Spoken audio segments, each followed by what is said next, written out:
¿Cuáles son los mejores consejos que puedo darte para afrontar una entrevista de trabajo? Bueno, esta no es una pregunta de blanco-negro precisamente, porque todo depende del tipo de entrevista, de cuál es tu perfil, de cuál es tu objetivo con esa empresa, de qué información tienes sobre la empresa y sobre la oferta de empleo. A veces tienes mucha, a veces tienes muy poca, pero quiero darte en este vídeo unos consejos en general para que tú puedas afrontarlas, cualquiera de ellas, cualquier entrevista, y sentirte seguro al máximo. Con lo cual quédate conmigo y te cuento.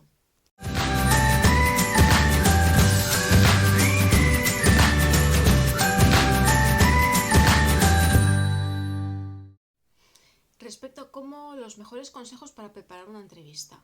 Yo te diría que no caigas, lo primero que te voy a decir es que no caigas en el error típico de hacerte un guión, escribir todas las respuestas a las posibles preguntas. Piensa que cada entrevistador y cada proceso de selección es un mundo, con lo cual es muy común que, que quizá tú te hayas preparado todo esto, llegues a la entrevista y te pregunten cosas totalmente distintas, o que quieran que esa entrevista sea como una conversación, con lo cual todo lo que te has preparado no te sirve de nada, y es más, puede hacer que te bloquees porque te están sacando totalmente de tu guión, y si tienes tendencia a bloquearte, a ponerte nervioso, pues lo que te va a pasar es justamente esto, porque no sabes cómo reaccionar, digamos, ¿no? Con lo cual creo que es mucho más interesante a la hora de preparar entrevista, y este casi es el mejor consejo que te puedo dar, es no tener un guión de memoria, sino no un guión aprendido de memoria, sino una serie de puntos a los que yo suelo llamar puntos de impacto, para que tú vayas utilizando durante la entrevista. ¿Esto qué significa? Puedes tener preparado un típico elevator pitch para hacer una presentación, porque esa pregunta va a caer sí o sí, es decir, un háblame de ti en el que tú cuentes quién eres, de dónde vienes, a dónde vas, cuál es tu objetivo actual de forma muy concreta, en qué destacas, cuáles son tus competencias o habilidades, algún logro salpicado, y que al final pues me digas de alguna forma que consideras que eres un candidato interesante, ¿no? Algo así. Tienes ejemplos en mi blog, aquí en este mismo canal. A partir de ahí, cuando yo digo esos puntos de impacto, vas a ver que es muy común en una entrevista, aunque no te lo pregunten directamente, que estéis hablando continuamente de los beneficios de contratarte, los puntos fuertes, incluso los puntos débiles, etc. Con lo cual yo trabajaría en dos líneas respecto a esos puntos.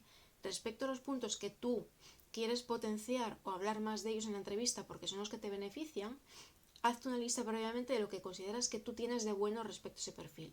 Revisando la oferta de empleo, revisando cuál es el encaje tuyo con lo que esa empresa es, o los valores o la cultura que tiene, es decir, cuál es tu encaje. Haz una lista con los puntos que tienen que ver con ese encaje, con la empresa o con la oferta, y ejemplifícalos de alguna forma, ¿no? Convierte esos puntos en visuales, piensa en cómo los contarías, lo cual significa que cuentes el qué, es decir, qué es lo que tú haces, dónde está el encaje, pero también puedes contar un poco el cómo, el procedimiento, con qué pasos haces eso, y sobre todo con qué resultado, para que tú me estés contando continuamente la finalidad, es decir, el fin de esas cosas que tú haces, de esos puntos fuertes que tú tienes, a dónde nos llevan, digámoslo así, ¿no? ¿Cuál es el beneficio real de que yo te contrate?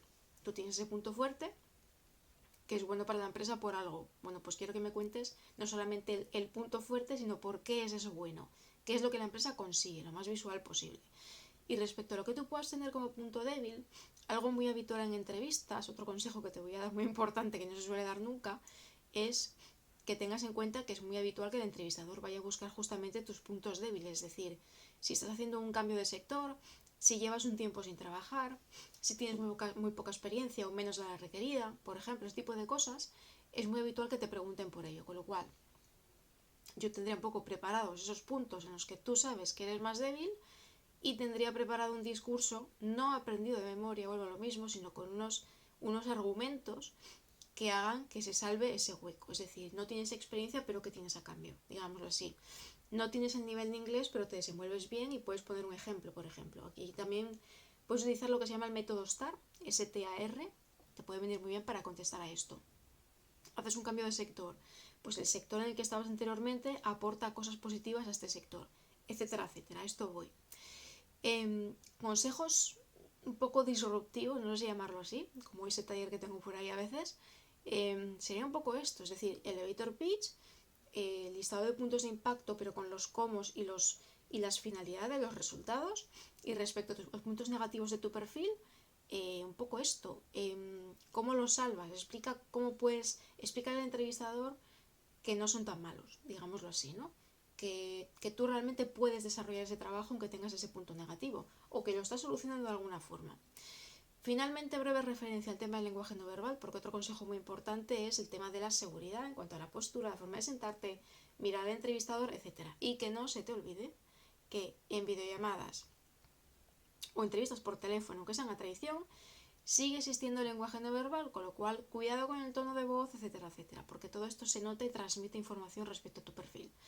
Cualquier cosa que quieras preguntarme, cualquier duda, por supuesto aquí en comentarios puedes dejarme tu comentario, tu pregunta y estaré encantada de resolverla. Nos vemos en el siguiente vídeo.